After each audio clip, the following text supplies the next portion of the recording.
All right, sports fans. So I'm doing this video a little bit differently because I really just love to test things. My job is to give you, the consumer, who may not be able to just, buy things, $2,000 items and just test them, just to waste them. So I'm in a position, because I know some of these industry people have been doing this for a long time, I can call them, get a piece of equipment in, and tell the truth about it.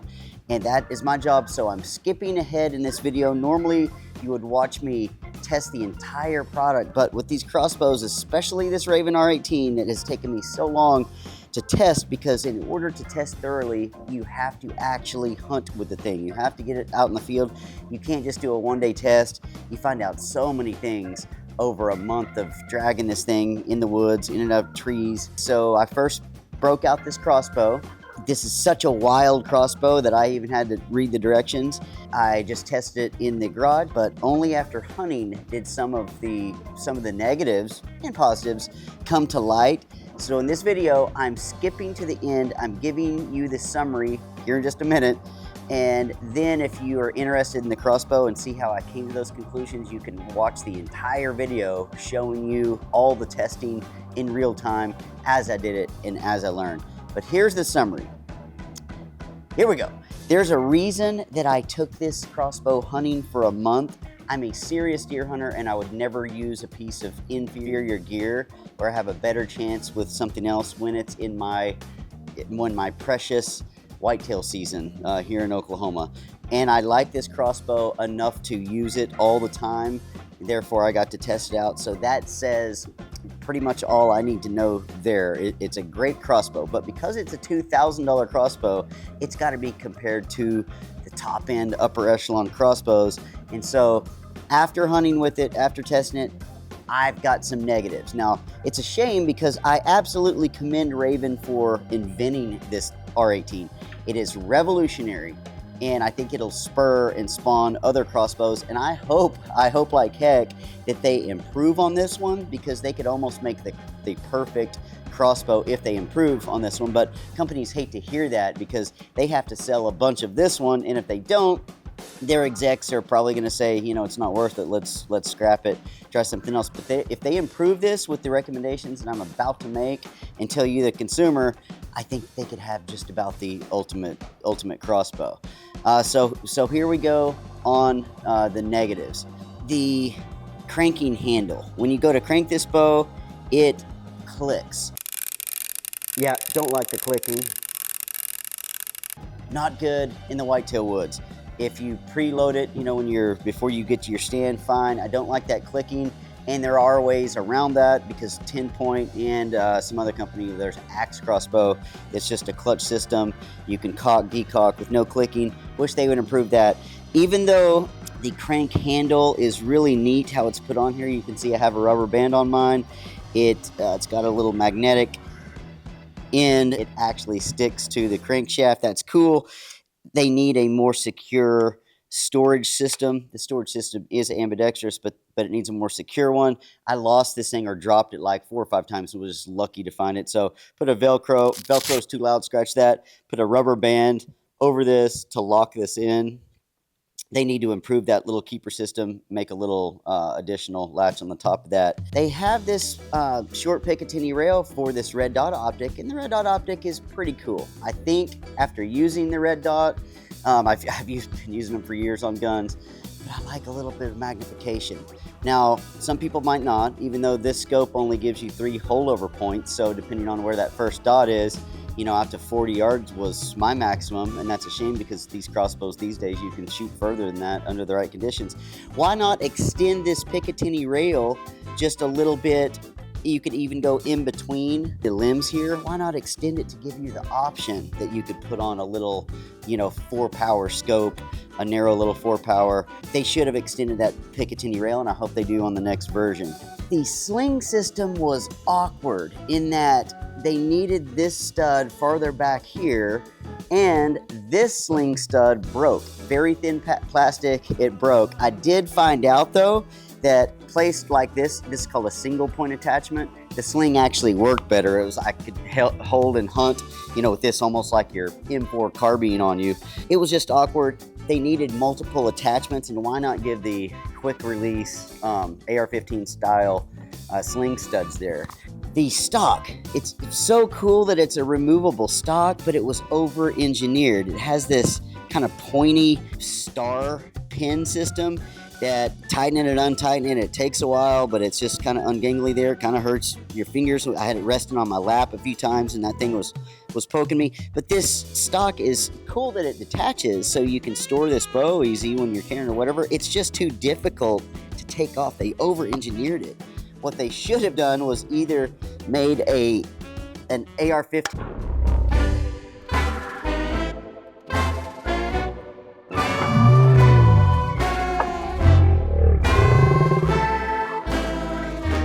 Yeah!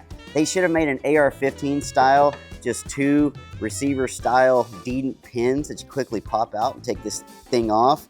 Or they should have done a collapsible buttstock, and not the cheesy Car 15 style, but they could have designed their own. I know they could have engineered this, that thing just extends, easily. This isn't a rifle. Those same, arm brace rules don't apply, but they could have done that. So cool concept. They could have pulled it off better. How I had to carry this thing on the sling, I kept using it, like this when I was still hunting, using my binoculars, But then when something just feels odd about it. I've got a couple bullpup carbines in my safe, and this feels very similar. You keep reaching, you think that trigger and grip is going to be right here, but it's forward. But then it's forward, and it's a long length of pull is what I'm trying to say. So I'm going to measure that for the first time. The average gun is 13 and a half, around. Some of them are 14. Generally you can tell this method looks like it's redneck, but it's usually pretty accurate.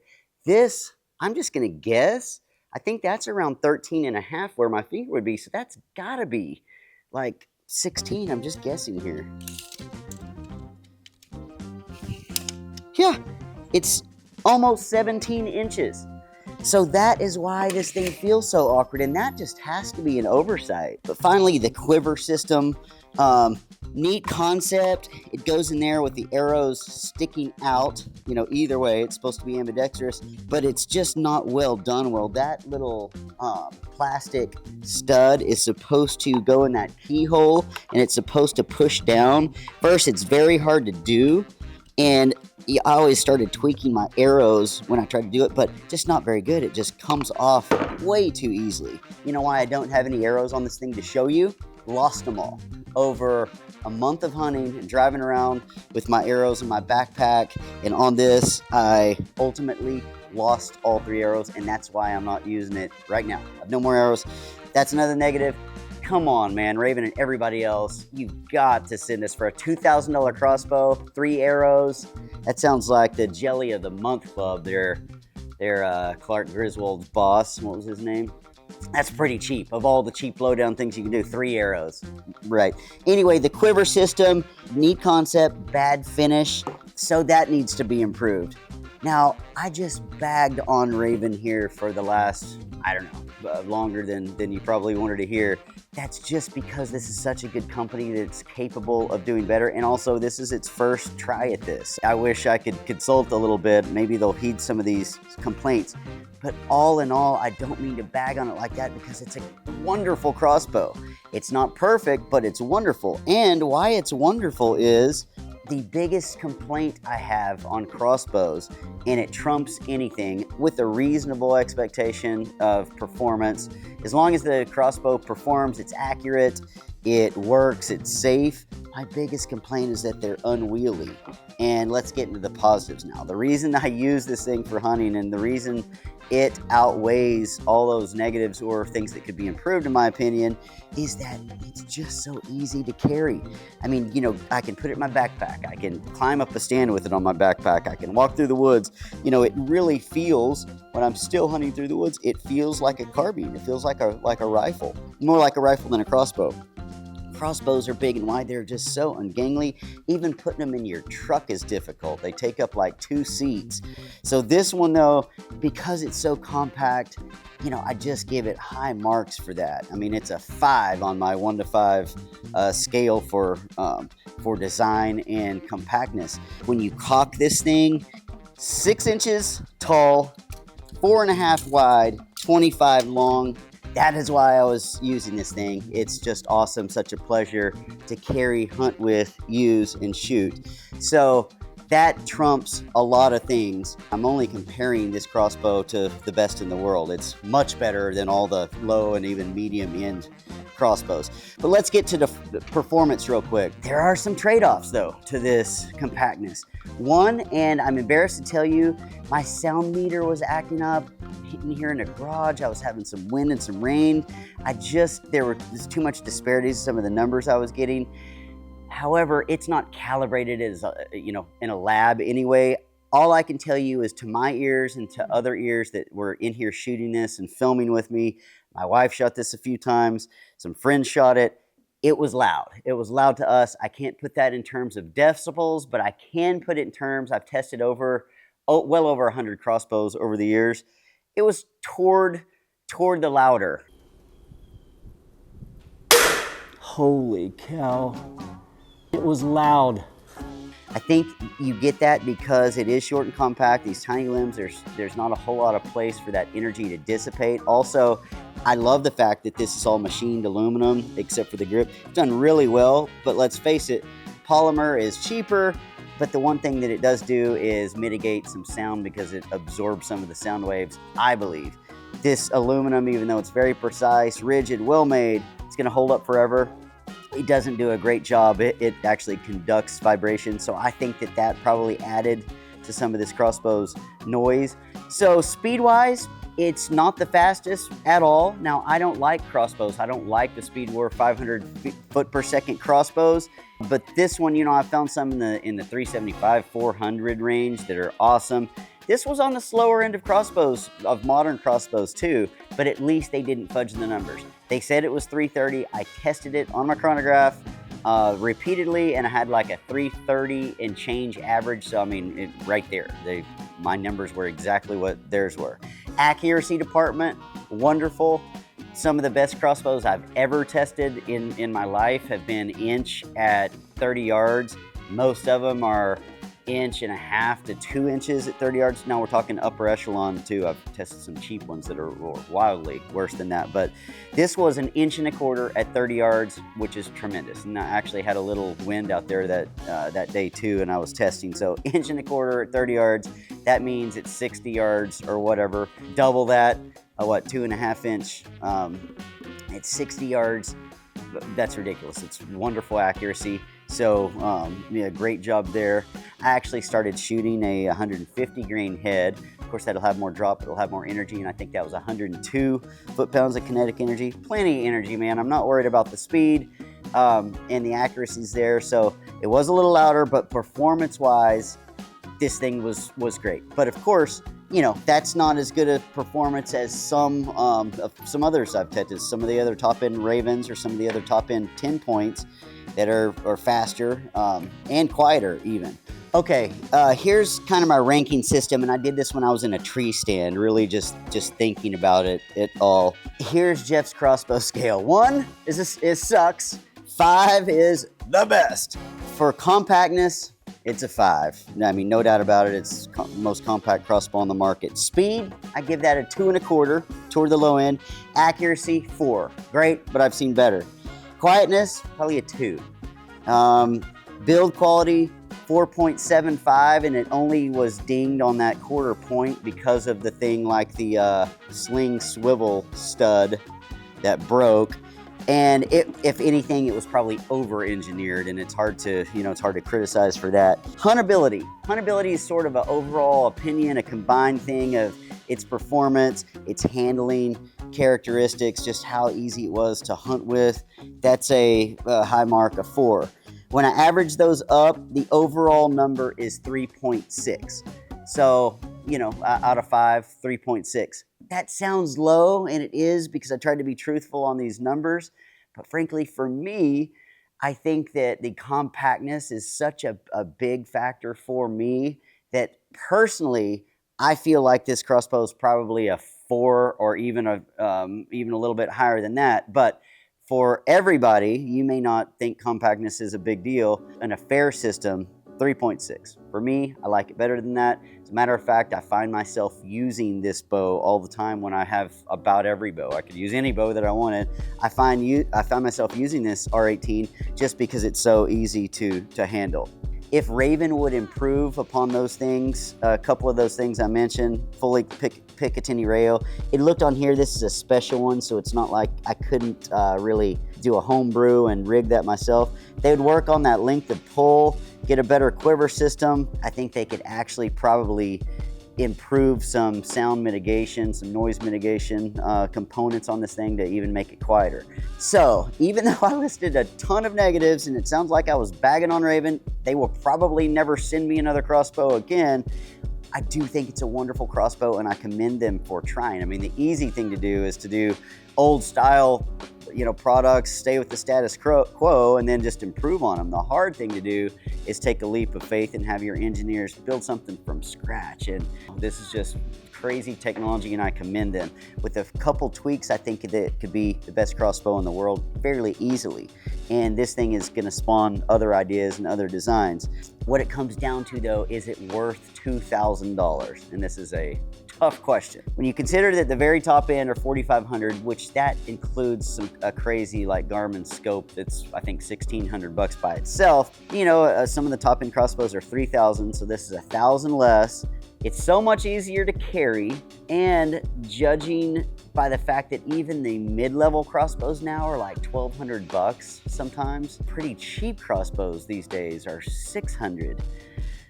I mean, I wish it was closer to like $1,500, but if you're a serious deer hunter and you use a crossbow and you're using it every day, yes, probably so. I think it probably is worth the $2,000.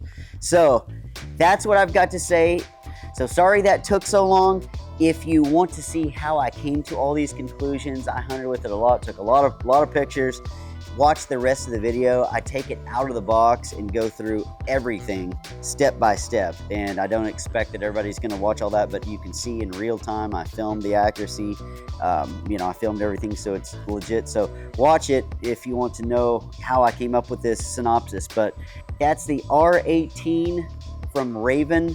I'm Jeff Johnston. This is BullShooters. Go hunting.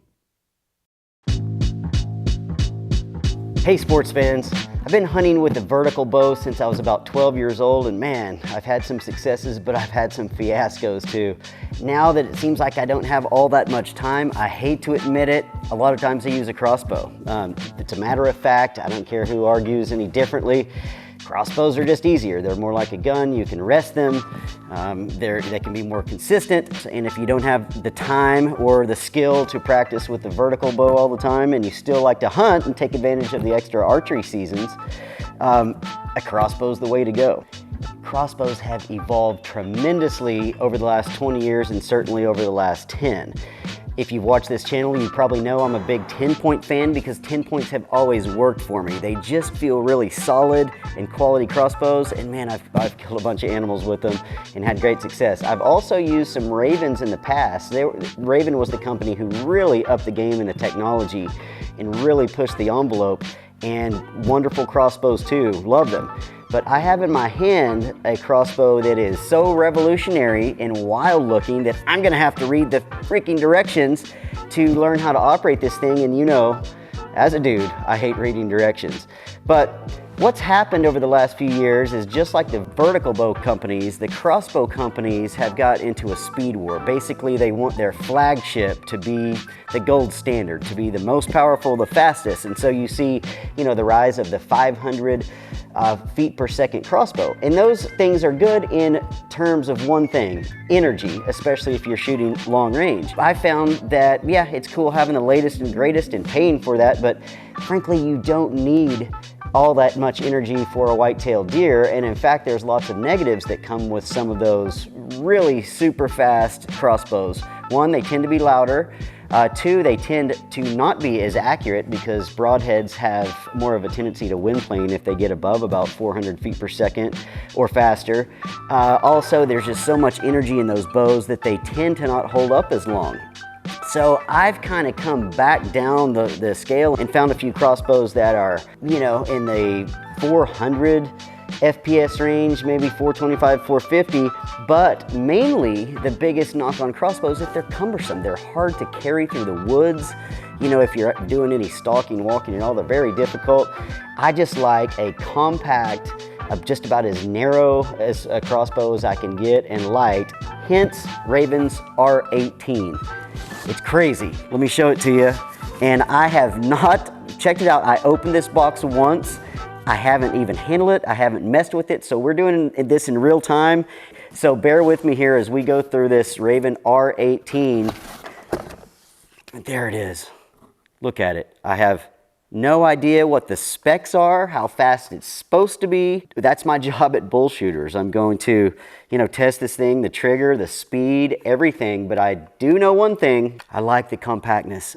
Wow, immediately I notice it's just machined metal, not the plastic or you know, molded plastic you see on most. It looks like kind of a Matthews bow. That's metal there. All this looks metal. Of course, the limbs are composite.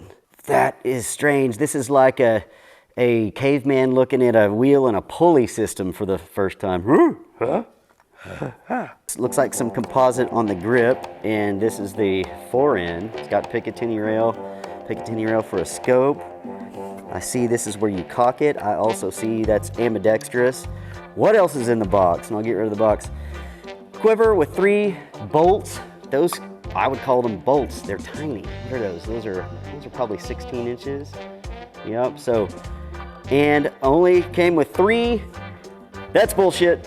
Sorry, bullcrap. I think that this is a, you know, money grab for the companies. You can't test a crossbow, or especially a new one, or even sight it in without losing at least 1 arrow, and then that leaves you with 2 for hunting. Come on, man, give me a break. Let's get 6 arrows, and I say that to all crossbow companies.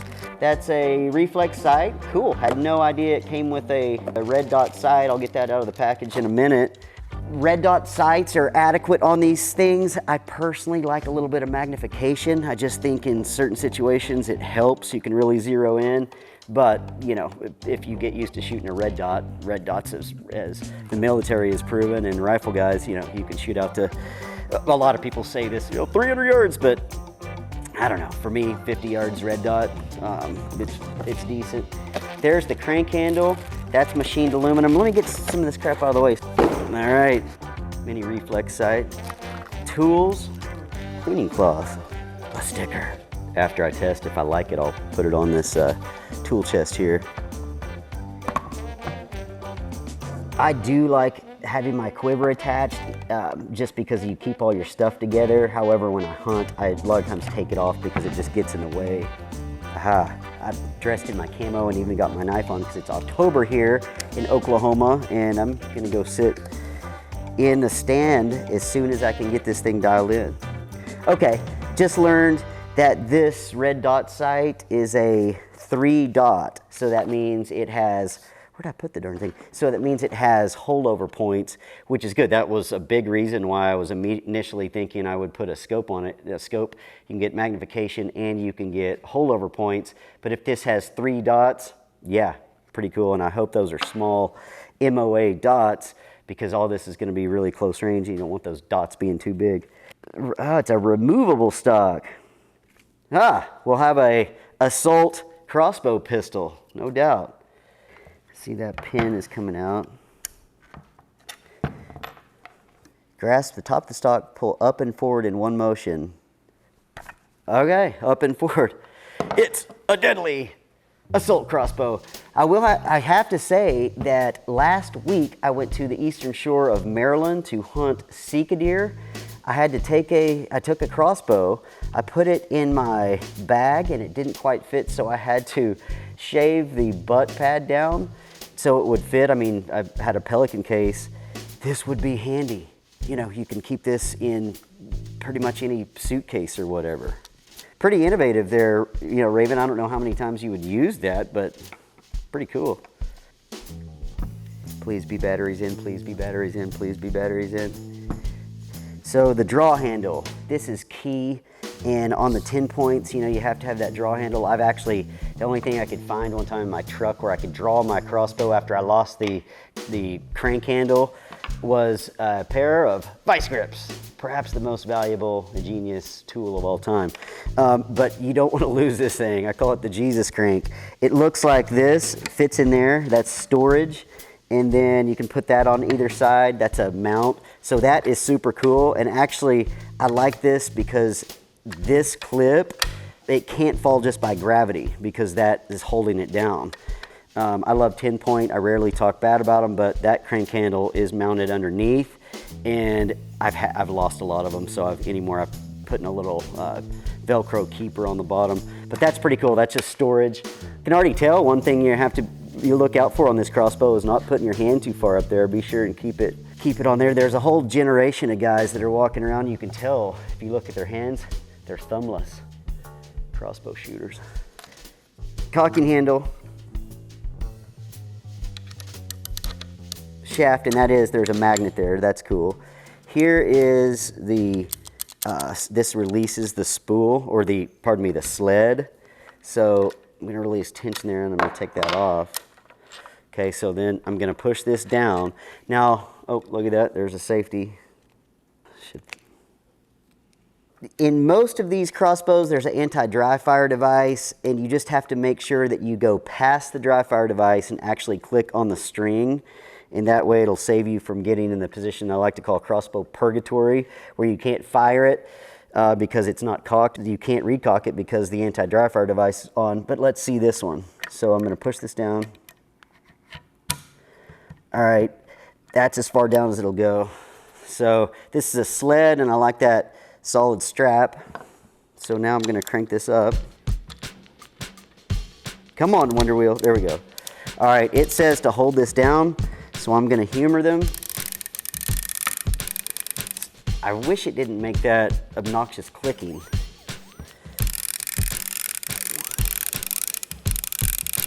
Yeah, don't like the clicking.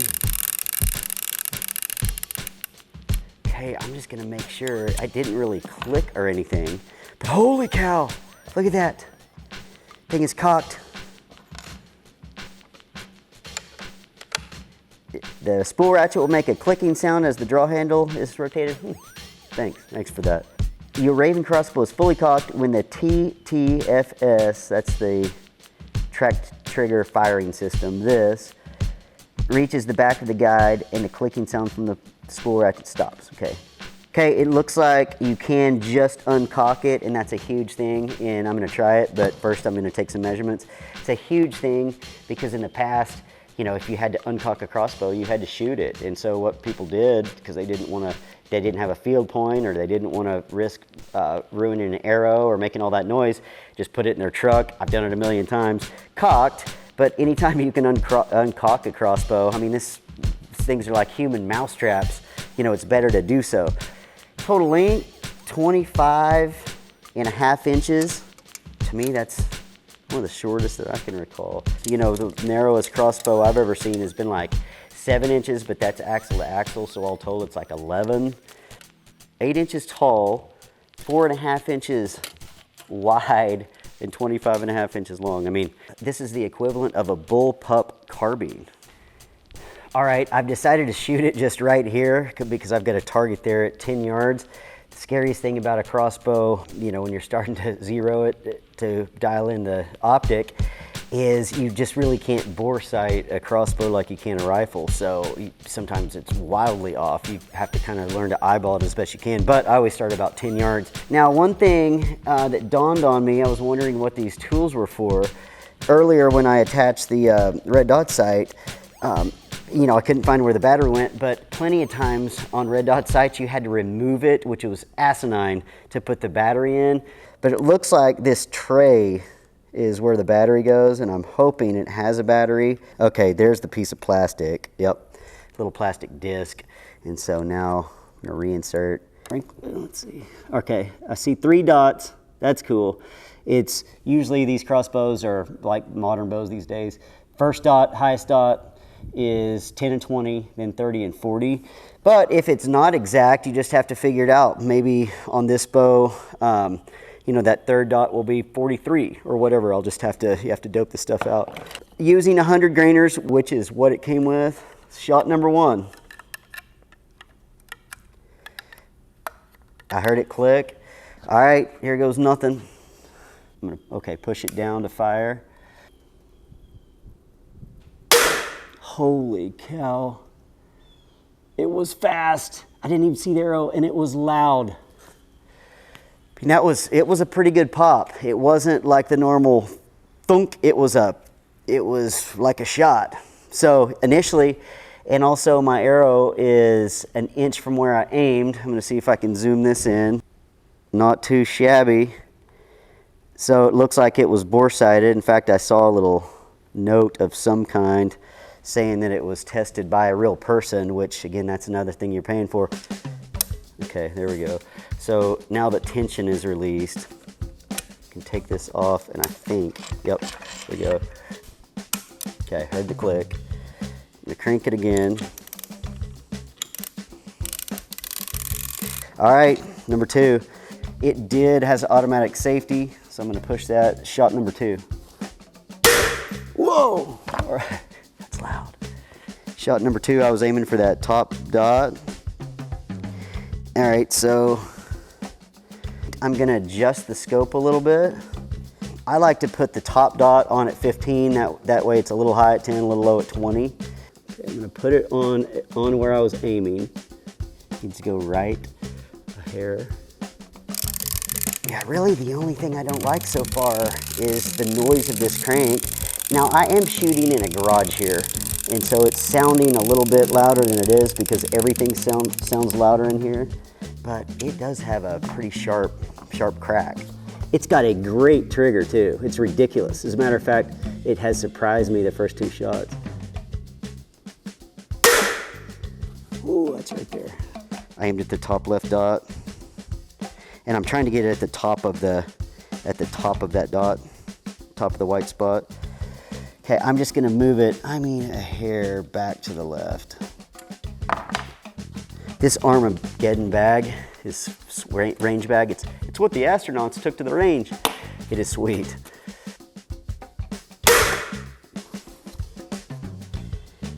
It shot at about 1.5 inches right. That's me, because I adjusted it wrong.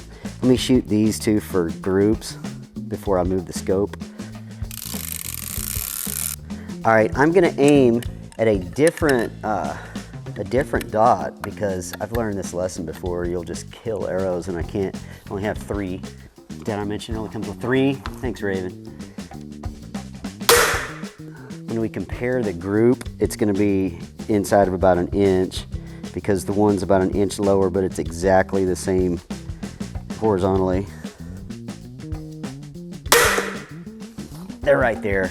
That's 1.25 inches, sorry. 1.25 inches, 1.25 inches, 1.25 inches. So it's all the exact same windage. Now elevation, that's 1 inch high. That is 0 inches high and 0 inches high. So that's gonna fall into, all these will fall into an inch group at 20 yards. And so if it wasn't for this one, if this would have been a little bit lower, these 2, I probably would have Robin Hood. That's, just about the same hole. So, inch crossbow so far. All right, this next shot is at 40 yards. It's 1 inch low at 40, but perfect windage. I'm gonna put on my broadheads, go hunting, and then I'm gonna follow up and test all this tomorrow. Anyway, I will be back. I'm gonna go hunting.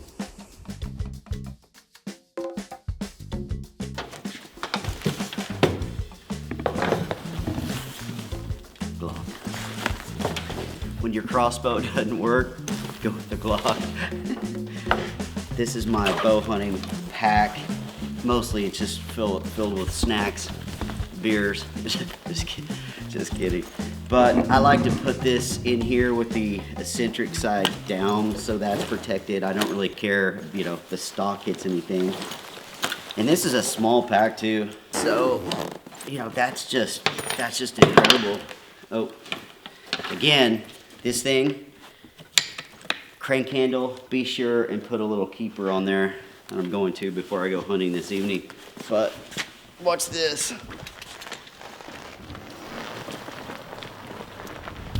That's just a huge advantage though, just being able to put this crossbow in your pack.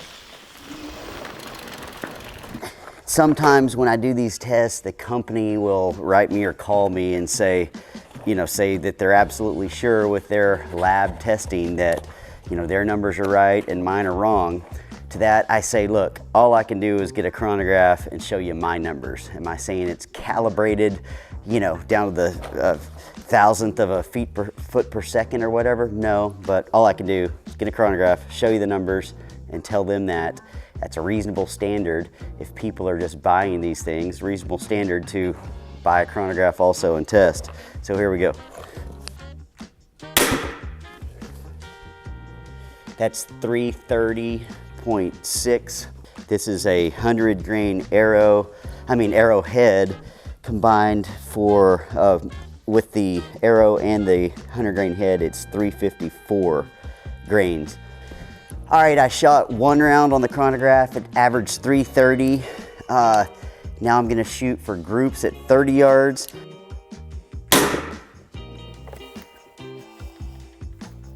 330.9, so it's safe to say we've got a good average. It's 330, and I do like that it's consistent. I mean, it's lower than they claim. Who knows who's right? Like I said, all I can do is get a chronograph, but at least it's very consistent. That means, you know, maximum accuracy. The trigger is simply the best in the game. It is, I mean, it has a little bit of mush. You can feel, you know, you have to pull it for maybe 1/8 of an inch or something, but whatever, it's really light. 1 1/4 at 30 yards in the wind. That's excellent. This thing is machined aluminum and it's made really well. I love the build, but the only downside of the machined aluminum, if everything's not rock solid tight, you know, aluminum really conducts vibrations unlike plastic. Now, I'd rather have the machined aluminum than like a polymer, but that is one good thing about polymer. It's warmer and of course it tends to be a little bit quieter. But I want to test a 150 grain field point real quick and just see what it does to my ears for the quietness factor and also accuracy, but also see what the feet per second does, because I'm going to be hunting with this tonight and I hope to put on my severs. The sound meter is just pretty wildly inaccurate because you get all these reverberations and echo in the garage, but the best test is human ears, and especially if you can get more than one people. So you kind of remember that shot, sort of listen to this one and see if you can tell any difference. Maybe slightly less loud, but not a whole lot, not really noticeably. So 318, that went down 12 feet per second, which isn't bad. I'll take that for the energy that I get downrange. That was just a little bit lower than my first. I think it's a slightly quieter. 319, so that's 1 foot per second. So with the 150 grain heads, it's averaging 11 feet per second slower than the 100s, a third more than the 100 grain. A lot more energy, and I'll do the calculations and put them up, but I'm only losing 11 feet per second. I'll take that all day long. I told you, that's unbelievable. 1 pound, 14 ounces, so just under 2 pounds. With a under 2 pound trigger, you do have to be a little bit careful. You certainly have to be aware, and if you're wearing gloves, it's cold, you know, be aware of that. That's what you would commonly refer to as, hey, this is a hair trigger. What's that hair trigger, boy? I think the lighter the trigger, the better, as long as it's over like a ½ pound or over a pound. All right, after concluded fully testing Ravin's revolutionary, certainly wild looking R18, I've come to some conclusions. One, I really like the crossbow, but it's so compact, and I've written, 100 crossbow stories, and I say, for me personally, the biggest issue I have with the crossbow is that they're just so unwieldy. Now, over the years, Ravin started it, this trend, but then 10 Point, some other companies have followed suit. They've really made these crossbows, when they're cocked, so compact that they're so much better. I've got a couple of carbines, tactical guns that are bullpups, and it's kind of models that. It is just made very well. Ravin, the machining is on par with top machining companies in the world. You can tell that on par with gun companies. So just a rundown real quick. This eccentric package is just revolutionary. It's unbelievable. This little package, how much power that thing can generate. I like this kind of guarded cage system, but with the arrow, it has this piece of metal on top. It doesn't have a barrel, so you just have this metal arrow rest, which that's a remedy from Ravin's other ideas where they had some plastic rollers on here and I broke a few. I love that. Simple. You don't have to lubricate the barrel. The sled system is awesome. Love that. Picatinny rails on both sides. You could mount a flashlight or a tripod or bipod, and then on the back for an optic. The red dot is interesting. This is a 3-dot red dot, but I'm just not the world's biggest red dot fan. I've got a video, if you look at it, red dot's dirty little secret. This one's cool that it automatically shuts off pretty quickly with no movement, but it only has 3 holdover dots, which that's great if you only want to shoot to 40 yards. If you want to shoot longer than that, you need more dots. Cool thing here is this removable stock. I do think this stock was a little bit over-engineered as this little star thing. Why couldn't they just make like an AR-15 style receiver pin that pops out and this whole thing pulls out with 2 pins? It's a little bit hard to get off. I don't really like the quiver system. It just doesn't fit in there well. It's ambidextrous. It's supposed to be able to go in there, and it's neat, their thought on it, but it doesn't work that well. Good idea in theory. I don't know if it's that good in practice. And this is after I've been hunting with it for a week now, so I've really been hauling it up trees. But, I wish the safety was there. Of course, why it's not is the fire control system is back here. So, they would have to have some crazy action bar and crazy engineering to run the safety up there. But it's a good safety, it's quiet. The cock handle, ambidextrous, but it clicks. Don't like the clicking. I'm all about being silent in the deer woods. The sling stud had to be back here because if you take the stock off, but I don't love that. It just makes it, a little bit awkward to carry. I wish it had 2 options, and I wish they had the little side quick release, the quick detach like you see on rifles. That would be cool if they put one here and there to give you that option. All in all though, those are some negatives. All crossbows have some negatives. Some of those negatives can be remedied with, home solutions. But let's talk about performance. The company claims, I believe they claim 350. Correct me if I'm wrong, I'll throw it up on the board. I got 330, solid. 330, of course, these days is on the slower end of crossbows. I still think with the good broadhead, 330 is all you need. And I've said this, you can check out all these videos that I've done. You do not need 500 feet per second. I've kind of got some 400 feet per second crossbows that I found that shoot pretty good, so why not have the extra power if they shoot good and hold together? But that's the price you pay for this more compact crossbow. And I probably think it's worth it. I averaged 1 1/4 inch groups at 30 yards, which that's right in there with the top crossbows. Occasionally I've had 1 or 2 that shoot 1 inch groups. But typically 1.5 inches is great at 30 yards. This is 1.25 inches, so excellent accuracy. Under 2-pound trigger, which is crazy. That's by far and away the lightest crossbow trigger I've ever tested. That's still gonna be, well enough to easily kill, any deer that's ever lived on the face of the earth, so I'm not worried about that.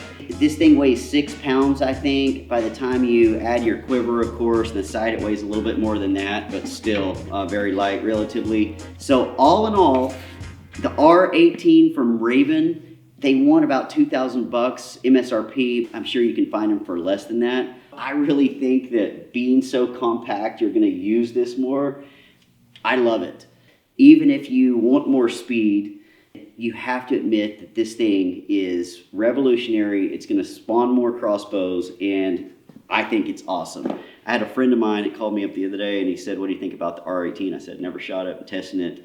And he asked me, this is my best friend, he asked me if I thought it was worth the money, and I told him yes. I'm Jeff Johnston for BullShooters. It is hunting season now, right in October. Bucks are moving, and this video has run way too long. I'm out of here. Happy hunting. Let's go, Raven.